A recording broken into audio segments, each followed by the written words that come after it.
BJP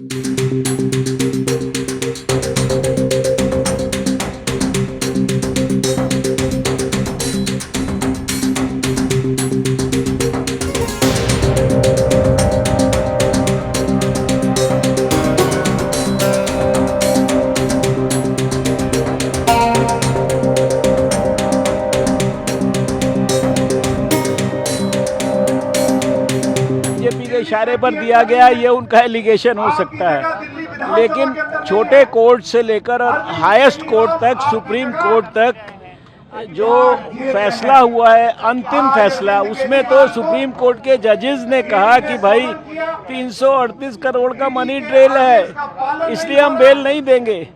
उसका क्या जवाब है? वो तो बीजेपी नहीं कंट्रोल करती ना सुप्रीम कोर्ट को, या बीजेपी हाई कोर्ट को नहीं कंट्रोल करती है, छोटे कोर्ट को नहीं कंट्रोल करती है, तो उसका क्या जवाब है उनके पास? जांच के लिए तो पहले भी बुलाया था ईडी ने, सुबह से शाम तक जांच आखिर उनसे हुई थी ना। अरेस्ट अगर उनको करना होता तब भी कर सकते थे। अब ईडी का तो काम है कि क्राइम को इन्वेस्टिगेट करना और कल्प्रिट को अगर वो है तो जेल तक भेजना, वही वो कर रही है। और हर नागरिक का ये कर्तव्य है कि ऐसी जांच एजेंसी की जांच में पूरी तरह से पार्टिसिपेट करना और उसके अंदर सहायता करना हर तरीके से।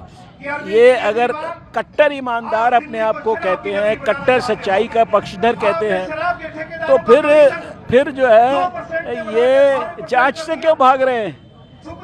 ये तो हमारा कहना है कट्टर ईमानदारी का झूठ बोलने वाले उच्चतम कोटि के कट्टर बेईमान हैं। ये मैं बोल रहा हूँ, एलिगेशन नहीं है ये मेरा, ये अब सिद्ध हो चुका है और ये उनको सिद्ध करके दिखाना है कि वो कट्टर ईमानदार है। और उसके लिए सबसे पहला काम है कि जांच एजेंसीज के सामने जाकर सच बोलें। हम ये नहीं कह रहे कि वो उनको गिरफ्तार कर लो, लेकिन हम कह रहे हैं कि सच्चाई या जांच के अंदर जो भी चीज़ें हो, दूध का दूध हो, पानी का पानी होना चाहिए। जो जो इन्वॉल्व है उसके खिलाफ सख्त कार्रवाई होनी चाहिए। अब कौन इन्वॉल्व है, कितना इन्वॉल्व है, ये जांच एजेंसी काम कर रही है, मैं नहीं कर रहा हूँ। एमपी में भी आज रोड शो कर रहे हैं, भगवंत मान के साथ केजरीवाल करेंगे, इसके साथ ही अब वो क्या कर रहे हैं मुझे उस पर कोई कमेंट नहीं करना।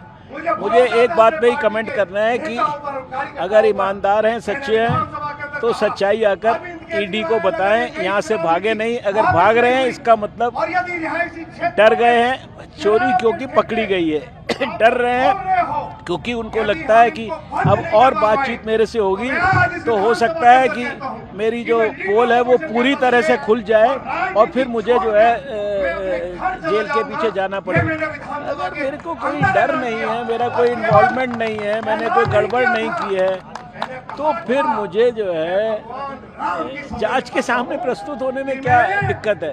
दिल्ली सरकार के एक मंत्री राजकुमार आनंद की आज छापेमारी, मुझे उसकी डिटेल जानकारी कोई नहीं है, मैं इसलिए कोई उस पर कमेंट नहीं कर सकता। जब कोई डिटेल्ड फैक्ट्स मेरे को जानकारी में होंगे तो मैं ज़रूर कमेंट करूँगा।